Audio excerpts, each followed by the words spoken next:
Global Governance Futures is brought to you from the Global Governance Institute at University College London. This is a podcast about the challenges facing humanity and possible global responses. How does the world hang together? What has gone wrong? And what has global governance got to do with it? To learn more, please visit ucl.ac.uk/global-governance. Ever have that feeling that there's more to what's going on than meets the eye? Well, for our guest on this episode, Nate Hagens, the missing piece of the puzzle, whether we're looking at the economy, politics, society, or culture, is energy.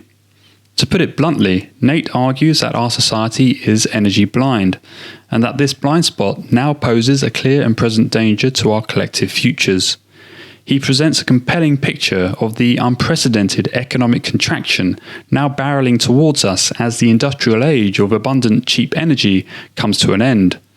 Nate asks us to consider the possibility that we are already living through the end of cheap fossil hydrocarbons, that the much touted green technological fixes are not going to cut it, and that unless we simplify our Western lifestyles radically to align ideas of human well-being with the declining surplus energy available to us, we risk stumbling into the worst of all possible outcomes.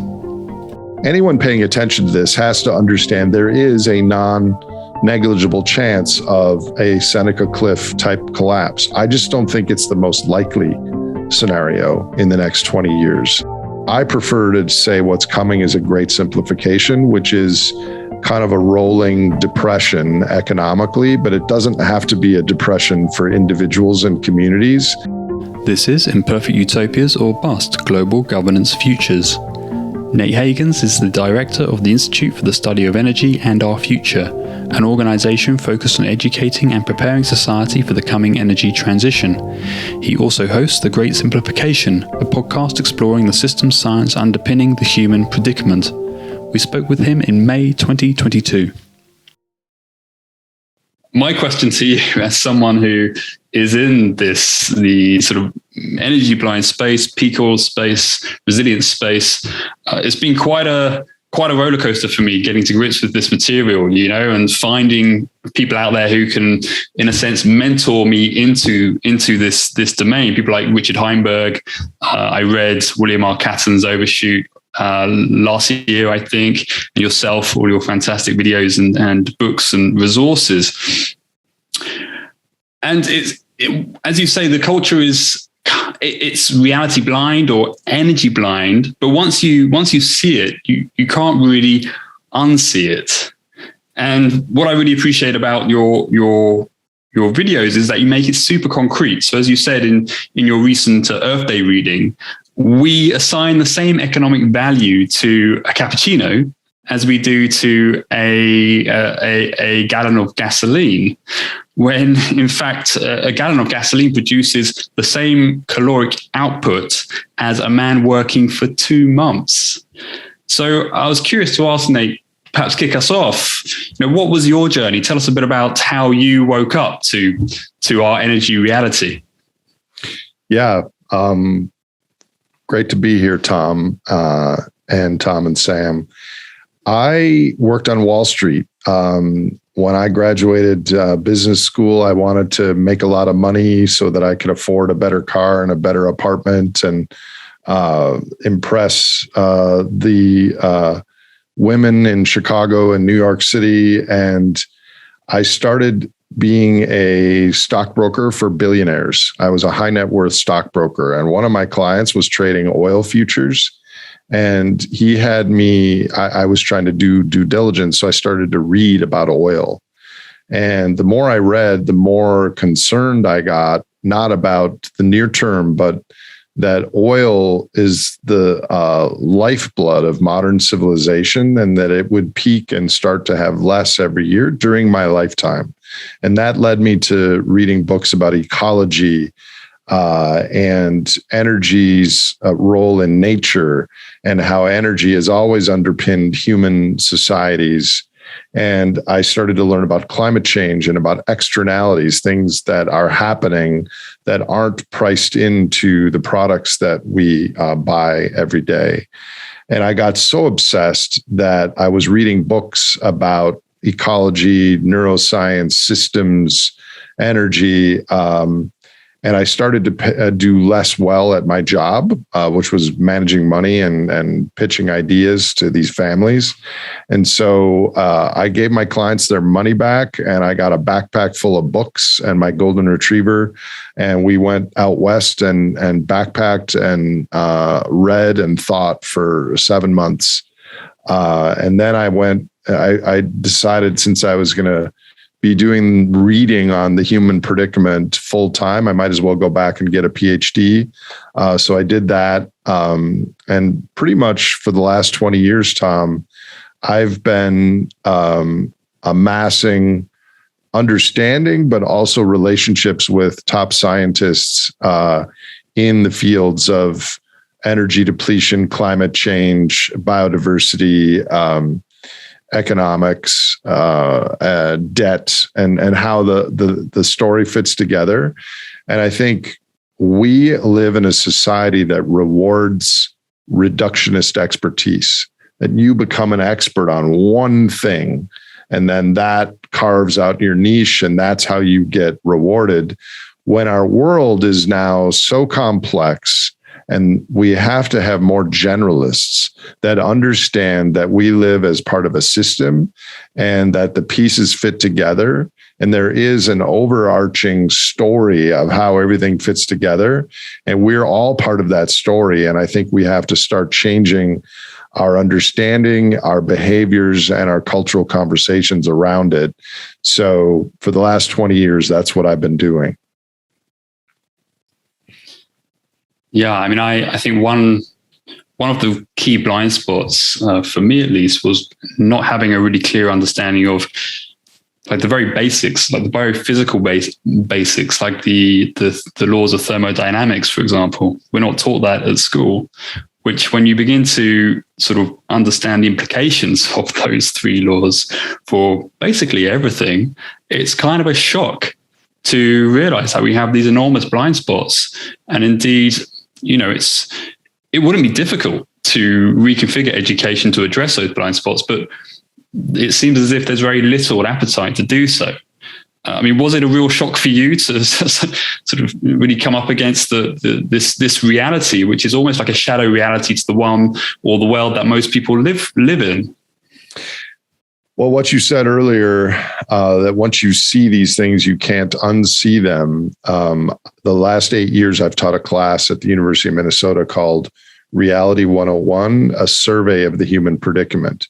But I almost called it things you've always known, but never knew that you knew. And I thought that was too silly of a title. But these things are actually common sense. But we have lived, you and I have been on this planet in this anomaly, this unbelievably unique period where we are one of the richest societies ever to live in the known universe.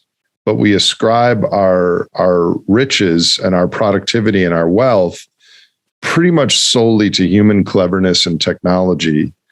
And the reality is technology, energy, and materials are symbiotic, and you need all three. And we've been alive at this time where we're adding more and more energy every year to the human system, and it's been unbelievably cheap. But this is like the math of why this is so profound. 1 barrel of oil, which currently is around $100, and it costs us $60 to get it out of the ground. That's the extraction cost. 1 barrel of oil has 5.7 million British thermal units worth of energy. If you translate that to work potential, it's 1,760 kilowatt hours of work potential. You or I or your graduate students working 9-hour days, physical labor will generate 0.6 kilowatt hours worth of energy in a workday. So if you do the math, that equates to around 11 years of human labor is substituted by 1 barrel of oil, which we pay $100 for. Now, humans are more efficient in directing our muscle labor towards work than oil is. So you have to handicap that down. And the math works out to 1 barrel of oil works out to about 5 years of my labor. The human economy every year uses 100 billion barrels of oil, coal, and natural gas converted to oil. So 100 billion barrels of oil equivalent at 5 years of human labor per barrel. And we have a de facto army of 500 billion fossil workers that are added to our real human labor force of around 5 billion working age humans on the planet. And our economic system, our financial universities, and I have an MBA in finance, never mentioned that. It's not included in macroeconomics textbooks. Getting back to your cappuccino example, it's because we only count as the input the cost of extracting it. So we treat that $60 that it takes to get it out of the ground, that's our economic input. We ignore the fact that it took tens of millions of years of daily trickle charge of photosynthesis, because oil is dead sea creatures. It's phytoplankton that existed, died, and was buried beneath the ocean. So 99% of the oil we extract today is from areas that used to be ancient oceans. And the geology of the world has moved around over hundreds of millions of years. So, North Dakota in the United States has a lot of oil deposits. The North Sea, still a sea there. So we are only extracting, we're only paying for the cost of extraction, not the cost of creation, nor the cost of pollution, because as we burn this, there is an immediate heating effect and a CO2 as a waste product effect that is being absorbed by the biosphere and increasingly the oceans. So we don't pay the true cost of the main input that is supporting our societies, not the replacement cost, nor the impact that it has on our environment. So this is like an unbelievable, profound time to be alive, because we are, by all measures, midway or even past midway through the carbon pulse, which is the one-time few hundred-year period where we're drawing down Earth's energy battery 10 million times faster than it was sequestered. This is not taught in our universities, partially because it's easier to tell these stories about technology and human cleverness as being responsible for our largesse and our living standards. But it's all on the backs of fossil energy and materials. We also have copper and lithium and water and sand and things that are non-renewable on human timescales that are being added to this picture. And the whole thing is growing and has grown at 2.8% a year or so. And what other people don't recognize is there's an incredibly tight linkage between economic growth globally and energy and material use. We do get efficient over time. New technology and new creative ways of using energy means that we can use a little bit less energy to get the same economic output. But over the last 50 years, the relationship is around 0.99 to 1. So every new unit of GDP, we need 0.99 units of new energy. With materials, it's 1 for 1. If you want to grow something by 100 units in GDP, we're going to need 100 units of materials. So what people don't acknowledge, even in the climate circles, is that our economic institutions, our governments around the world, implicitly or explicitly assume that we will continue to grow at 2.5% to 3% a year well into the future, perpetually into the future.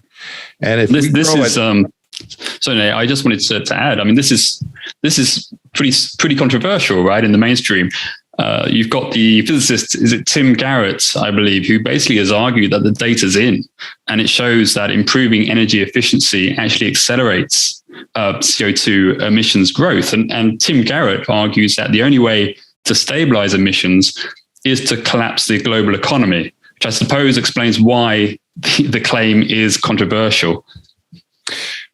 Well, that's a separate issue. Let me finish the point I was about to make, and then I'll address what you're talking about with the Garrett relation. If we grow our economy the way that governments expect at 2.5% to 3% a year, we will double the amount of energy and materials that the world consumes today in the next 25 years. And we will double it again the 25 years after that. So in the lifetime of your graduate students on this call, the global economy will be 4 times bigger than it is today in terms of energy and material throughput by the time they're 80 years old. Is that possible? Is that desirable? What are the impacts if that happens? What are the impacts if that doesn't happen? Are central questions. Now, getting back to Tim Garrett's work, he talks about the rebound effect, or Jevons paradox, which is that if we get more efficient at something, people think that saves our bacon and that we'll use less. But if we look at a systems perspective, that savings ends up being rebounded. For example, if we developed a new air conditioner that used half as much energy to get the same amount of cool, all of a sudden you would think, oh my gosh, that's great for climate change because we're going to burn half as much coal to get the same amount of air conditioning. Well, more people will buy air conditioners. Some people will buy 2 air conditioners. In my place, I might not need another air conditioner, but the money that I save on that, I will go and buy some other garden equipment for my lawnmower or something like that. So system-wide, the profits from efficiency get funneled back into more and more technology and more energy requirements the following year. So Tim's work shows, have you had Tim on your show? Not yet, no. Okay. I can introduce you to him if you'd like. I disagree with his premise that we need a collapse to stop this or to mitigate it. But Tim's work shows that if you show a graph of CO2, you can, or if you show a graph of GDP in human systems, you can basically predict what the GDP is from that. There's an incredible correlation between human economic growth and CO2. In effect, my work shows that behaviorally, we self-organize and maximize our behaviors according to our cultural dictates, which aren't permanent, but our current cultural dictates are we denominate our success in dollars and how much money we have in the bank or how much money we have access to. And so we all perform these micro decisions as individuals, as families, as small businesses, as corporations, as nation states. We're trying to optimize monetary representations of physical surplus profits. Those profits are tethered to energy, which is tethered to carbon. So I refer to this as the human superorganism, which is this emergent phenomenon that was not predicted by our individual behaviors, but metabolically, we are functioning like a dissipative structure that requires more and more energy every year. And my synthesis says that this is unlikely to voluntarily change, but it's going to change when we run out of the amount of energy and materials to support our current financial claims, if that makes sense. Nate, to someone listening or watching this and hearing these kind of realities, there are often many responses, but one of them might be, yeah, it's tough, isn't it?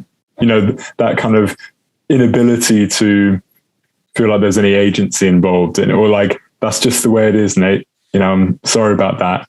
And what I find really interesting talking to people like yourself and other people we've had on these podcasts is that you're able to understand the problem and still work within that problem or that predicament, you know. And what advice would you give to people tuning in who don't instantly just want to tune out. Because we have this, I thought it was really interesting, one of the things you said earlier, we have other examples of this. For example, we all know about the practices in the meat industry, or how our phone gets its battery. And we know about these things, and we just kind of go, yeah, it's tough, isn't it? And how can people listen to this and think and engage with it in a productive, not productive, but in an honest and a useful way? It's a great question, Sam. And it's something that's been kind of the bane of my existence the last 20 years, because there's a trade-off between being accurate and honest and being helpful. And I've found that this message, the human predicament writ large, will never be popular and viral and discussed by everyone. It's complex, it's threatening, it's in the future, it's abstract. The famous people in my tribe aren't talking about it. There are no easy solutions. And so for all those check boxes, it won't be a popular conversation, like you just said. And yet, first of all, for perspective, and you live in the UK and I live in the US. In the US, we use 100 times more energy than our bodies need in terms of physical calories. Our bodies need 2,000 calories a day, mine probably a little bit more than that. But we consume 210,000 calories a day in our energy footprint of our airplanes and buses and hospitals and air conditioning and whatever. So there's a massive amount of energy decline that would still lead to vibrant, meaningful lives. We use twice the energy as people in Spain do. Spain has a better medical system than the United States. The well-being of people there is arguably better than a lot of people in America. So that's the first thing. There are many benign and even wonderful possibilities still on the table. The next thing is we have to have this conversation. If you understand that the human behavioral trait of time bias or steep discount rates means that we focus on the present and not the future, if you understand that deeply, you know that society is probably not going to en masse respond to these things until there's a crisis. So as individuals, we can start having conversations with our friends, our networks, our community, and we don't have to know all the answers. Just merely talking about these things and building social relationships and networks is really helpful and important. I think we have a fiduciary responsibility to take these things seriously, which is why I'm still, and presumably Tom and you guys are out talking about these things, because the story is now, the world is converging on this story. These things are no longer tinfoil hat kind of conspiracies. Everyone understands climate change is a real thing. Everyone knows that inequality is posing a massive risk to our social fabric. Everyone knows that social media is creating more and more polarized discussions in our populations. Fewer people realize that our living standards are dependent on ongoing infusions of cheap energy and materials. And even fewer people realize that our financial system is supported by those cheap energy and materials. So I think there's a kind of a game theoretical prisoner's dilemma here, that the right thing to do as an individual is to ignore this. But if we all ignore it, it's going to be a larger cost to all of us in the future. And personally, I hear these things about the superorganism and about climate change and the problems the global South faces. And sometimes I get discouraged and overwhelmed. But these things aren't impossible. They're just hard.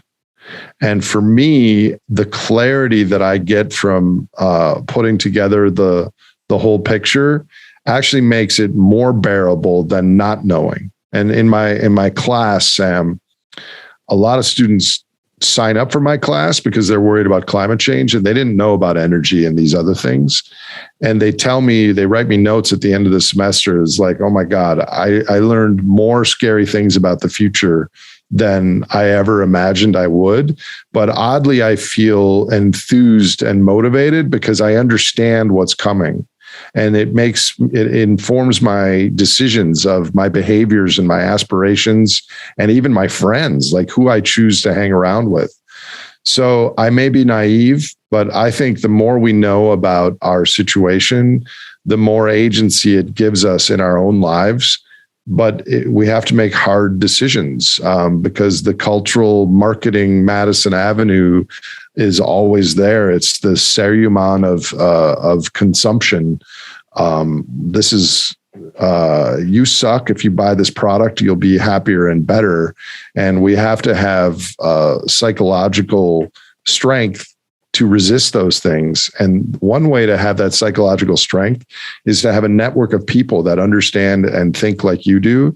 And there is a strength in numbers. So one of my greatest hopes with my podcast and my work is that people in communities around the world start having these conversations and building a social fabric of a reality-based future, as opposed to kind of this fantasy trajectory where, we're going to get rid of all fossil fuels and continue to grow our economies and save the environment. I mean, those are nice stories, but I don't think they're biophysically plausible. And I'm sorry, I'm giving you 7-minute answers to your 30-second questions. No problem. No, it's a great 7-minute answer to the second question. And just to kind of follow up on that, I think one of the challenges I've found is there's often that cliche of, the more you know, the more unhappy you'll be kind of thing. And I think one of the challenges, and in terms of building, that's not even just about kind of existential risks and all that, but one of the challenges I found is, and it relates to your generalist point about how can we both understand the reality of the situation and still enjoy looking out at the sun and spending time with family and friends. And I think what you're talking about building that community, if everyone understands the predicament, I think COVID was quite a useful micro example of, everyone was living with the understanding of a pandemic, and beautiful things came out of that. And terrible things came out of that as well. But I think that's an interesting lens through which to look through kind of communities dealing with a very big issue. Community is a big one. I think the psychological art of compartmentalization is also important because we're living during a time where we're impacting Earth's environment more than it's ever been impacted. And if you really think about the implications of that, it can be daunting and depressing and sad, the impact we're having on the 10 million other species we share the planet with and unborn generations. It's appropriate to feel sad about that because it means you're a normal, caring human being. But the art of compartmentalizing means, okay, I'm gonna think about that and talk about it with my friends, and maybe we'll feel a little sad, and I'm gonna read a little book on climate change here. But then I'm also gonna plant a garden, and I'm gonna do my term paper. I'm gonna finish my thesis. I'm gonna go for a swim with my friends. I'm gonna play with my dog. I'm gonna go sit in nature. I'm gonna read this fiction book. We have to be able to do all the things that make us human, but expand our boundary of empathy and concern because we're not alive at a normal time. The risk there is that you spend all the time in your life on focusing on one of the dark, scary aspects of our situation. And you have to be able to build up walls to be able to shut that off when you want to be a productive human being in other aspects of your life. I'm going to jump in here, sorry. I kind of want to go back to the human superorganism. And what really struck me watching your Earth Day video was the way that you kind of described that, it's 10 million years of like sunlight leads to basically fleetingly like wasted dopamine. We get all of this energy and then, you play Candy Crush and it makes you happy for like 5 minutes and then you move on. And if we understood the real like energy impact of that, like small bit of happiness that we get, maybe we wouldn't do that. But I guess what I wanted to ask you was, how does the current system are kind of chasing the short, like emotive highs? Like how does that relate to kind of our cognitive functions? You know, what biological functions of the human are we manipulating in our economy in this way? Sorry. Yeah, that's an excellent question. Well, our economy is steered entirely by the financial system, and billionaires and politicians right now are in thrall to the market system. We are optimizing all our decisions according to the market's dictates, which obviates any more responsible paths of wisdom or constraint. Can't compete with that. And in the 2009 financial crisis, the central banks had to come to the rescue. In COVID, the central banks had to come in again because our financial system dictates the where the surplus monetary and energy goes to our societies. So we have to keep the system going or it will crash. Now, within that system, we have products that individually we purchase, and those products give us a combination of supernormal stimuli, like playing a game on our phones or playing Overwatch.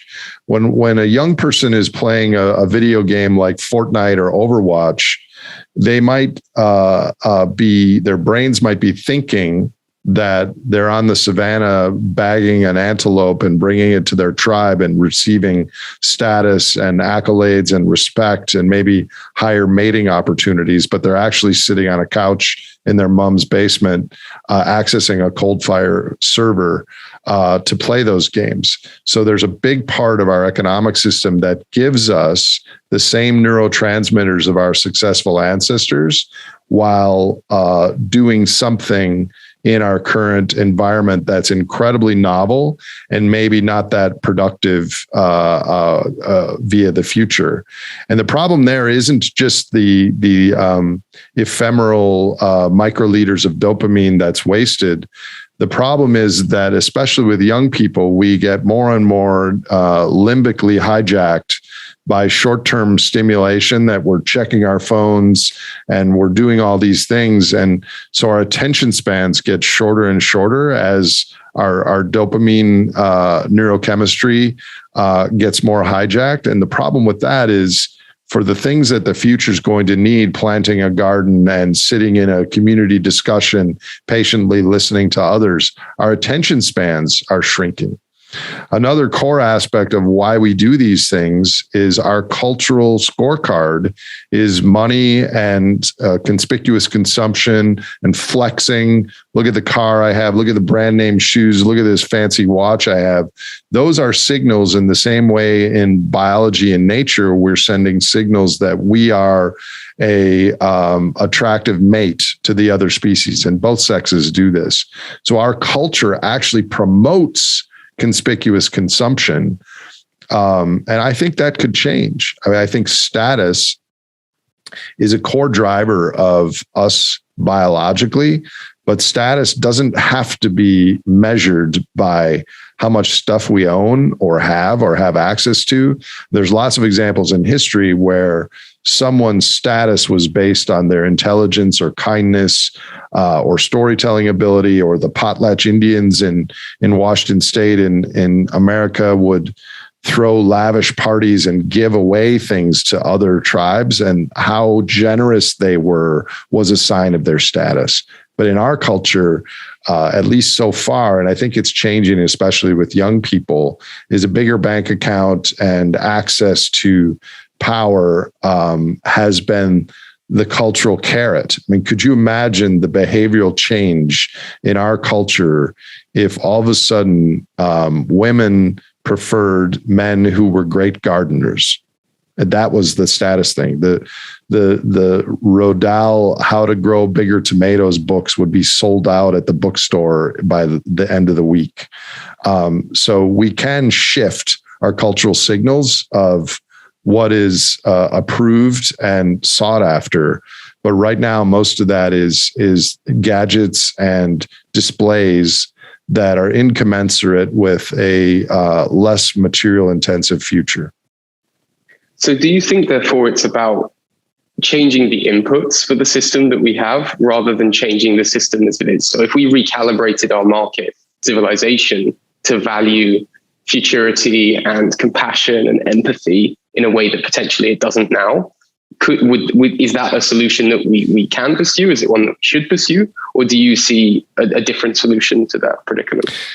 I don't think we can change human behavior. I think we can steer human behavior in better directions based on cultural and infrastructure signals.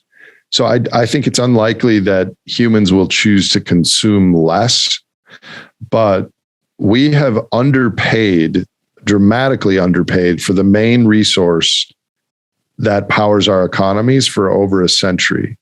So if we were somehow able, during a crisis perhaps,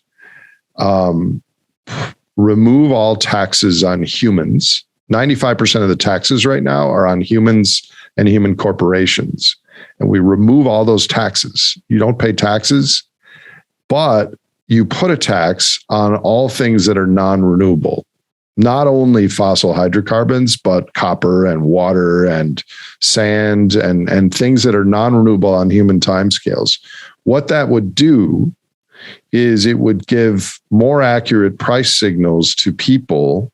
This iPhone might be $3,000. So I would save my money to buy one and I would take really good care of it, or I would share it with someone. What that would do is it would at least two things. It would spur innovation of the sort that makes more sense. Rather than inventing gadgets that we just spin through and give us dopamine, we would actually be inventing and innovating towards a more realistic future. And the other thing it would spur is conservation. We wouldn't be just wasting this endowment of fossil resources for short-term rewards, because the prices would be more realistic given their availability. I don't think this can happen just by voting it through, because look at all the carbon taxes that have been attempted, and they almost always fail because people don't want to pay more for things. But if we do have this financial recalibration where the amount of financial claims we have on reality kind of retether to our existing reality, at that point, we actually could put in such a tax structure nationally, globally. It's a long shot, but I think something along those lines reduces the severity of climate change and paves a way for a more realistic future. And it would also make renewable energy much more competitive, because the biggest input in the cost of renewable energy is labor, and labor wouldn't be taxed the way it is now. So that's one way we could do it. And we also need a cultural awakening that all this stuff, I mean, look at the United States, and I can speak to the USA. We're one of the richest nations in the history of the world, and most people are freaking miserable. So having more stuff as a society doesn't necessarily correlate with our well-being, our aspirations, our meaning, and our experience of life. I mean, you guys are in your 20s. I'll just ask you, the 5 or 10 best memories of your life, just think about that. How many of them were correlated with large expenditures of money or energy? And how many were correlated with your social interactions with your family or friends or nature, or more simple things like food and a party or whatever? So we're so rich as a nation, as a culture, that we've neglected the fact that after basic needs are met, which granted for a lot of people they aren't, but after basic needs are met, the best things in life are free. So I think that the path forward is measuring our net worth has to change from being a financial metric to more of a holistic self-worth our networks, our friends, our knowledge, our habits, our nature around where we live, to more of a wider definition of what is our life worth, and how do we measure our success. I think when we sort of take the temperature of the sort of the political debate around energy and climate change, it does seem quite shallow, and we're obviously wading into some pretty deep waters. And I would be curious, Nate, to get your take on how do you connect energy and politics. And this is a podcast on global governance futures, imperfect utopias. You were prominent in the peak oil debates of the early 2000s. And, peak oil, it never seemed to arrive, although I think many observers argue that peak oil did arrive finally in 2018. But are we now living through the end of the era of cheap energy? And when we look at the political ramifications of that, we've got oil at over $100 a barrel. We've got spiraling inflation, and we've got central banks that are essentially arguing that we have to increase interest rates in response to a supply side shock. So where are we right now? And when we think about bending, not breaking, in your terminology, in terms of transitioning towards the Great Simplification, are we departing from, what are the viable pathways given the current situation that we find ourselves in? You have prepared for this podcast, Tom. Thank you for watching my videos and my materials, because you've just summarized it nicely. There's a couple questions embedded in what you just asked. First of all, about oil and interest rates, and then I'll get back to the policy governance part. Conventional oil, or the really cheap oil, has been on a 15-year plateau, and mostly because of shale oil and some tar sands, we increased our oil availability in the world up until fourth quarter of 2018. Since then, it's been in decline. I think that will end up probably being the peak in global oil production. There's so much wasted ink and breath on when there is a peak, because even if it is a peak, 10 years from now, 15 years from now, we will still have massive amounts of what in effect is fossil pixie dust added to our economies. The issue isn't that we're running out of oil. The issue is that, do we have enough cheap oil to continue to grow a system that has an embedded growth imperative in it? Because when we create money, we don't create the interest on the money. So there's an embedded growth imperative. So yes, I think Russia's invasion of Ukraine was kind of the phase shift that is going to make the world less energy blind, especially in Europe. People are understanding, even today, Italy is voting to agree to pay Russia in rubles to get their oil and gas. Europe has a financial technology economy, but they import the majority of their energy. So energy is what underpins all those things. And we in our society we add thousands to 10,000s of units of fossil energy coupled with machines to replace tasks that humans used to do manually or with draft labor. And because we add so many units of this cheap energy, that boosts our economic efficiency massively.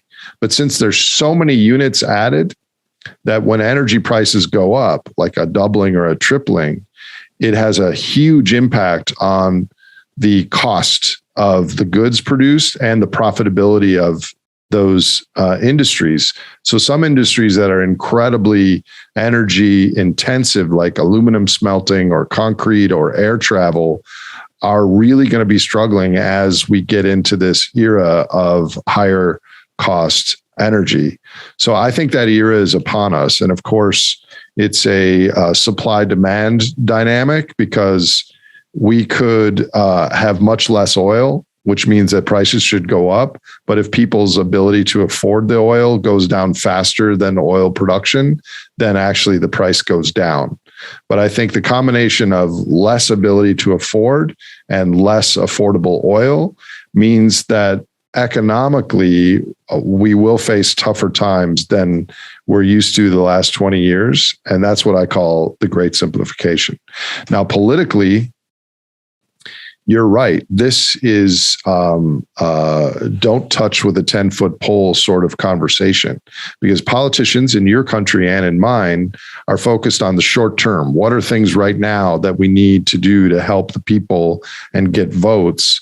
And the story that I'm telling is way too threatening and complex to be taken on board by politicians. So what I've done, and I continue to work on, is the concept of advanced policy, which is those policies that are going to need to be developed, championed, and executed, but that our political and social bodies are right now not remotely ready to take on board.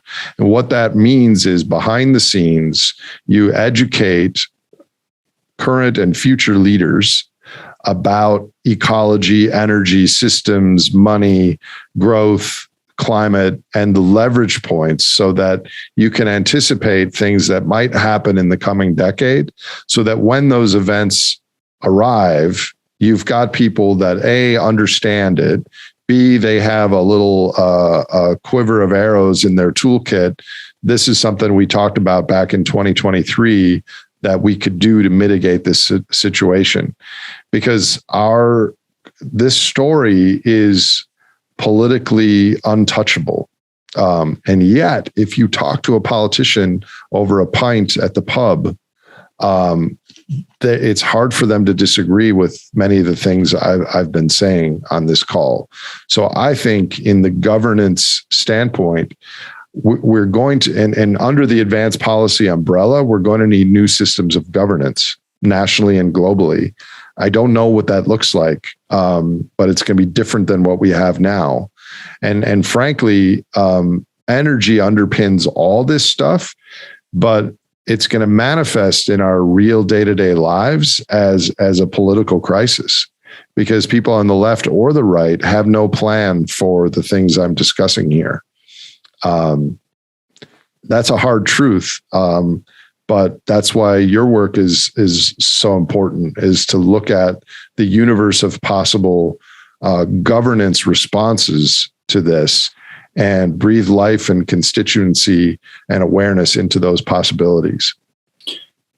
I really will have to start drinking more down in Westminster and taking the temperature down the pub. So yeah, in a way, having read into this now and sort of gone back to even sort of E.F. Schumacher's work, Small is Beautiful, in the 1970s, people have been aware of this predicament for a long time. And I suppose if we'd really moved in a concerted effort at that point, we would have more options available to us. But it's certainly a relief to hear that people such as yourself are working and still see viable angles, viable policy pathways that could at least ensure that that the decline in a concept of energy scarcity can be more of a cascade than a Seneca cliff. The key point there, or the key phrase, is it can be. I think a collapse. Well, first of all, you have to define collapse. Second of all, ocean fisheries, Syria, Ukraine, there are places that are collapsing right now. So the future is already here. It's just not evenly distributed. Anyone paying attention to this has to understand there is a non-negligible chance of a Seneca cliff type collapse. I just don't think it's the most likely scenario in the next 20 years. I think we still have viable technology, a lot of energy and materials. We're just wasting it, expecting this future when it's going to be this future that's more likely. And so I prefer to say what's coming is a great simplification, which is kind of a rolling depression economically, but it doesn't have to be a depression for individuals and communities. I think in the Great Depression in the 1930s, the peak to trough decline in GDP in the United States was 29.5% from the peak to the trough. I think something like that is coming our way in the next decade. And it's going to be chaotic and crazy. And there's going to be some horrible things and some beautiful things that emanate from that. So when I teach young people, the first thing is kind of change your expectations of what makes you happy and what gives you meaning away from having a lot of stuff in a big house. And if you end up getting a job and you end up being rich, that's great, but your behaviors aren't predicated on needing that. So you have to kind of simplify first and beat the rush. And it's hard to have a mental mind shift to do this, but I'm very worried about the future, but I also simultaneously see the future as a bit of an adventure. But most importantly is, what else could we be doing or talking about right now? This is the conversation of an era. This is the challenge of our species, really. We are the first of our species, Homo sapiens, to be capable of understanding all this stuff, where we came from, how we got here, what we're doing, what we have, what paths are possible in future governance. So I think we have to play a role in that. And if you engage with it, it actually gives you a feeling of meaning and doing something beyond your own existence and your own near-term dopamine, which is why I enjoy talking to people like you and Daniel, our mutual friend, because you're on the good team of trying to work for better futures rather than ignoring it and just enjoying the day, which is a viable option. And many days I choose to do that because I just have to take a knee and take a break. But then the next day I wake up and get back involved in this. No, I think that leads into one of the questions, which I think maybe is run through the podcast. And we're also aware of your time. And so maybe we'll roll to a close with this one. But I think climate change, while it is an issue that we're all going to experience, it reveals a kind of inner issue that isn't climate change dependent. It could have been another crisis that might bring that about, which is the kind of life purpose of either the lowercase h human, as in just myself as an individual, or the uppercase H humanity. And I think that's one of the real challenges, of kind of what are we all doing this, whatever this is, for, if not to make money and if not to X, Y, Z. And I think one of the challenges that Great Simplification brings up is that question of, what are we actually doing this for? And I wondered maybe if to close, you could riff just a bit more on that. Yeah, that's an excellent question. So I have a couple responses. We're an incredibly social species, and our two unifying aspirations the last few centuries have been religion of its various types and economic growth. Economic growth and the belief in it and technology and the markets is a form of religion. It's a collective shared belief. I think that, and by the way, climate change is probably the thing, global warming is probably the thing I care most about in the sense of what's happening to the 10 million other species we share this planet with, and will there be viable ecosystems long after I'm gone? I think from a bird's eye perspective, climate change, global warming is 3 orders of magnitude the biggest existential risk our species will face. But in the next decade, I don't even think it's in the top 5. There are lots of other risks. And climate change is a symptom of our problem. It is not the problem. The driver is this human behavioral superorganism drive for profits globally linked to energy. But I think a new way of viewing the natural world as sacred and recognition that we are on this spaceship Earth and there is nowhere else to go in the known universe, and the species and ecosystems that are part of your local environment in the UK and where I live in Minnesota and globally, that is the real treasure. And I think ultimately, I hope we can have a cultural shift of consciousness in that direction, because we need some aspiration and some higher calling to motivate us. And one of the recommendations I give to my students who are around your age is I start out with a story about my co-author, DJ White, who runs an organization called Earth Trust. And when he was graduated college, he worked for an oil company in Indianapolis. He was a geologist. All he knew deep in his heart is that he loved dolphins and whales. But at that point, at 24 years old, there were no dolphins or whales in Indiana. So he bought a one-way ticket to Hawaii, didn't have a job, volunteered to clean out dolphin poop in the aquarium and teach high school. And he just took a step in the right direction.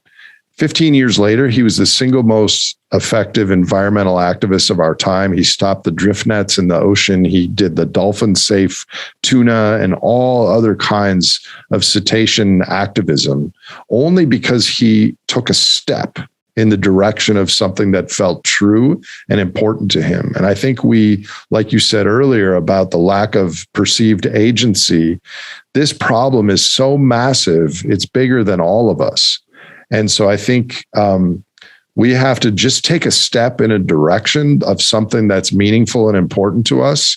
And along the way, you're going to wend a path into something will happen that will bring you closer to something of meaning and import of your life on this planet.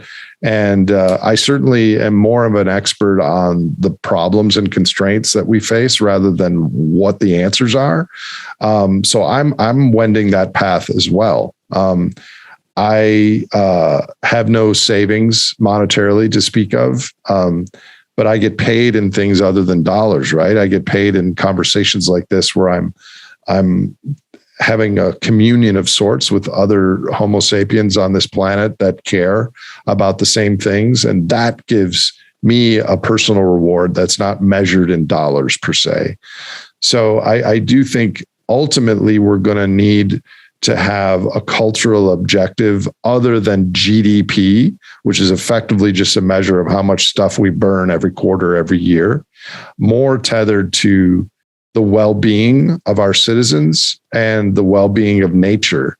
And I think that's a tough thing to do, but I think we have to head in that direction, is my answer, Sam. Well, thank you so much, Nate, for joining us today. And as you say, it's a change of mind state. And I guess this is going to be a sort of gradual process. Perhaps one red pill at a time. Hopefully this conversation will be valuable to our audience on that path. And certainly it's something I also try and convey in my teaching that, it can be pretty scary looking out there, but it's also just an extraordinary time to be alive. And in a way, that challenge is a call to adventure as well, particularly if one can find your community. And we're also trying to build community here. So it's really great to meet you. Look forward to continuing this conversation. Happy to be here. I enjoyed it. And let's stay in touch. Thanks, Tom. Thank you. Thanks for tuning in to Imperfect Utopias or Bust, Global Governance Futures. If you liked this content, please do leave us a comment and subscribe. If you're new to the show and you want to get a list of our favorite books, other resources, listen to past shows, and to join our community, go to ucl.ac.uk/global-governance.